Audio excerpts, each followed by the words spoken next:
Hello students, this is the second video of chapter 3rd of history book of class 12.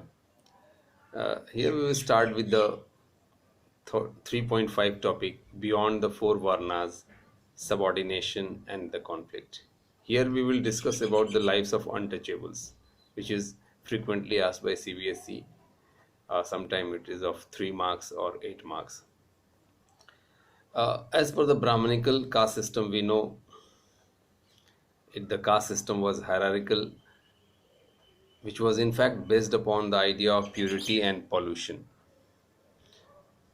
The three upper class who treated them as pure, whereas the fourth Shudras who were in treated as polluted one. Why they were treated as polluted one? Because they were in fact involved in certain activities like handling corpses uh, and dead animals. So these type of act were sometimes called polluting. So those who performed these tasks were described as chandals, and they were placed at the bottom of caste hierarchy. So to touch and in some cases even seeing them was regarded as polluting by those who claim to be at the top of social order. And Manusmriti laid down the duties for the Chandals that they have to live outside the villages. Uh, they have to use discarded utensils and wear clothes of the dead and the ornaments of iron. They could not walk around the villages and the cities in the night. They had to dispose of the bodies of those who had no relatives and serve as an executioners. Even the Chinese Buddhist monk who Fahian, who also wrote about the life of untouchables. He wrote that untouchables had to sound a clappers in the street so that the people who could avoid seeing them. Even another Chinese travelers whose name is Wen Sang, who visited around India in 7th century, observed that executioners and the scavengers were forced to live outside the city. So their life was not good one; it was a pathetic and miserable. Just because the lack of resources, which is our next topic, beyond the resource and the status. Here we will discuss the two cases. One is the gendered access to property. Gendered access, here we will discuss about the woman, and the another will discuss about the varna and access to property. First, gender access to property. According to Manusmriti, the paternal estates was divided equally amongst the sons after the death of the parents, and with a special share for the eldest one. Women of that family they could not claim the share of these resources. Women were allowed to retain the Stridhan which they received during the time of marriages.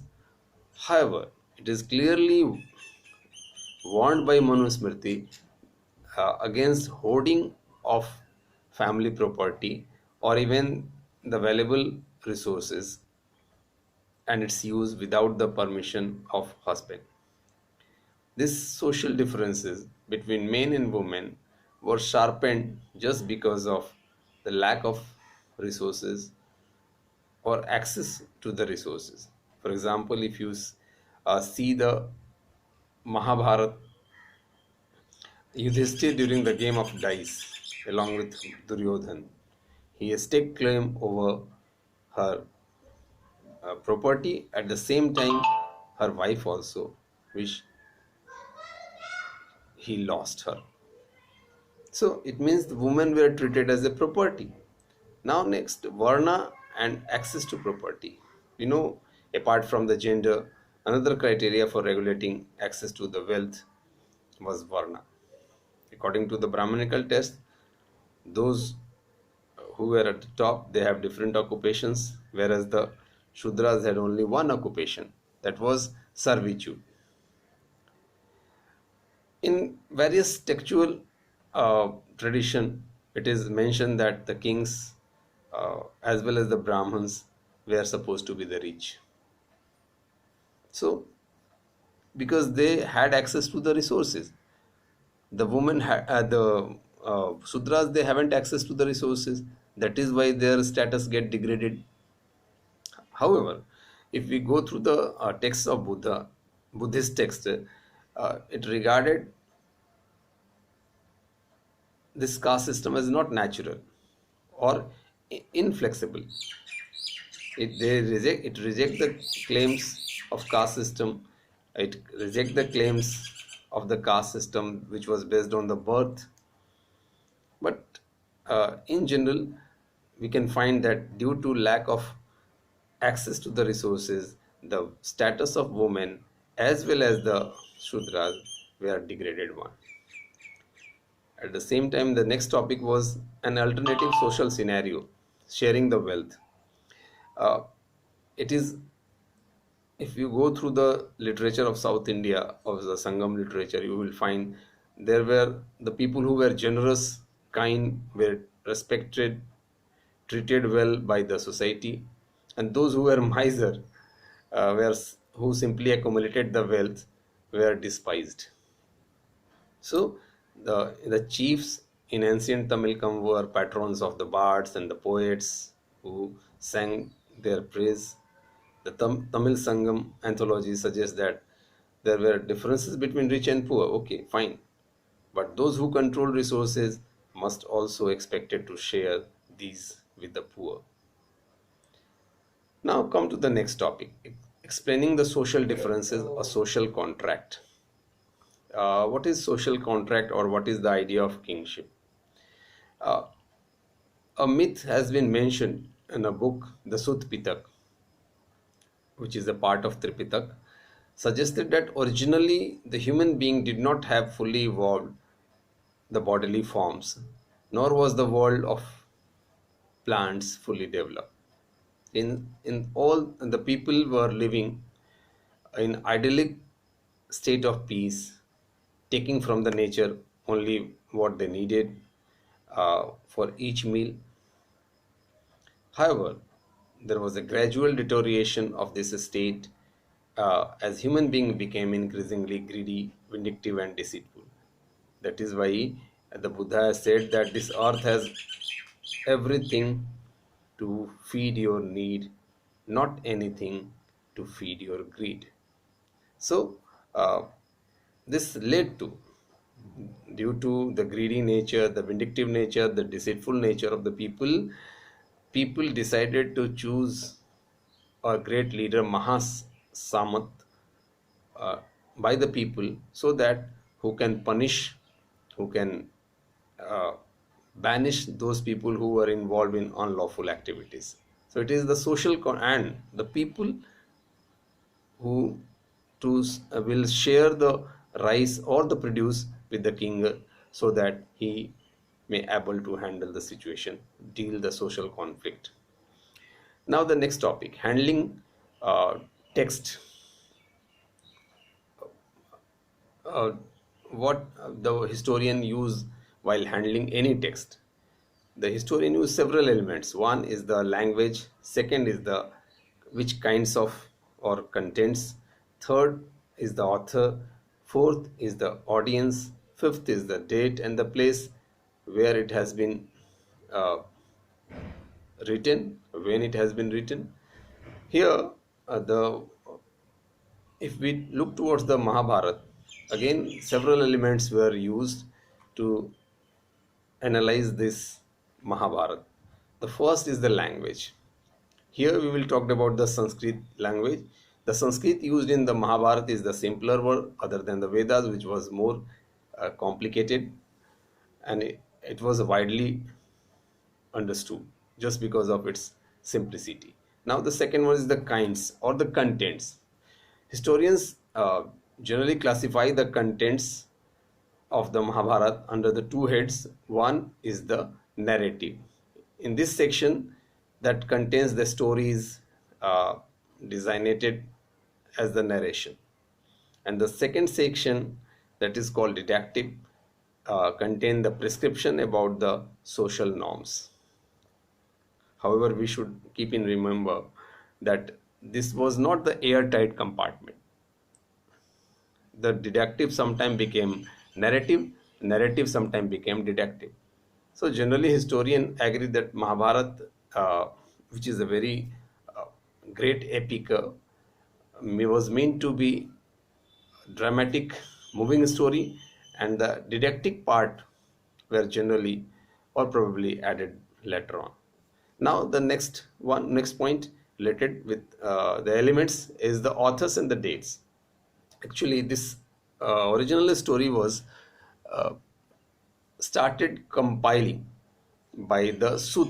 Sut means charioteer who accompanied the Kshatriya warriors in the battlefield, who uh, started composing to celebrate the victories and other achievements of the kings. So initially, this was not written; it was compiled and transmitted orally from one to other. From 5th century BC, actually, Brahman took interest and uh, they started compiling it. Uh, they began to write when the chiefdom of those like Kuru and Panchal we have already studied in chapter 1, chapter 2, the rise of Mahajanpadas. The Janapadas, like the great kingdoms like Kuru, Panchals, whom this Mahabharat epic revolves, gradually develop. Another phase which is come in the composition of this text was 2nd century BC to 2nd century CE. This was the period when the importance of Vishnu was growing, and a story revolved around the Mahabharata is the Krishna, who was gaining ground in certain part of the country like Mathura, uh, was identified with the one of the avatar or incarnation of Vishnu. Subsequently, around 2nd to 400 C, 2nd century to 4th century C, the large didactic part section was, uh, which was more closer to norms of Manusmriti, were added. So, with this addition, this Mahabharata, which is started with the 10,000 verse, come to around 1 lakhs verse, and it became the great epic. So, this enormous composition was traditionally attributed to a sage known as Ved Vyas. Now, the search for the convergence. We know we in 1951-52 there was an archaeologist whose name was BB Lal who excavated a place known as Hastinapur in the Meerut. He found 5 occupational levels in which second and the third level was very important.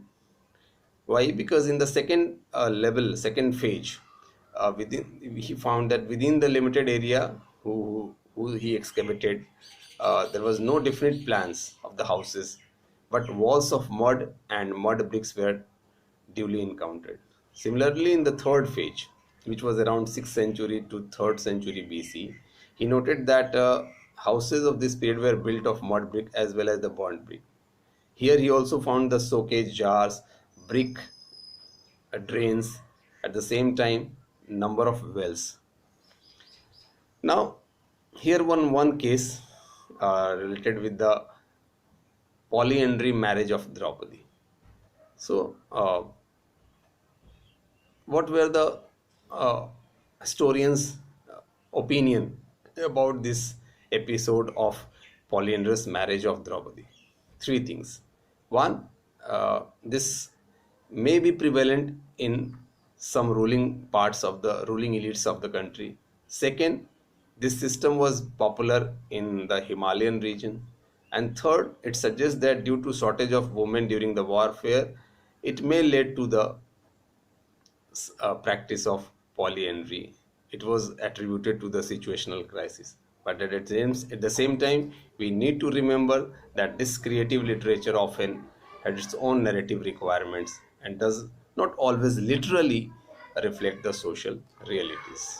So, if we talked about this Mahabharata, a dynamic text, so many things we should keep in mind. This the growth of Mahabharata did not stop with the Sanskrit version. One, second, Over the century, versions of epic were written in a variety of languages, and it's an ongoing process.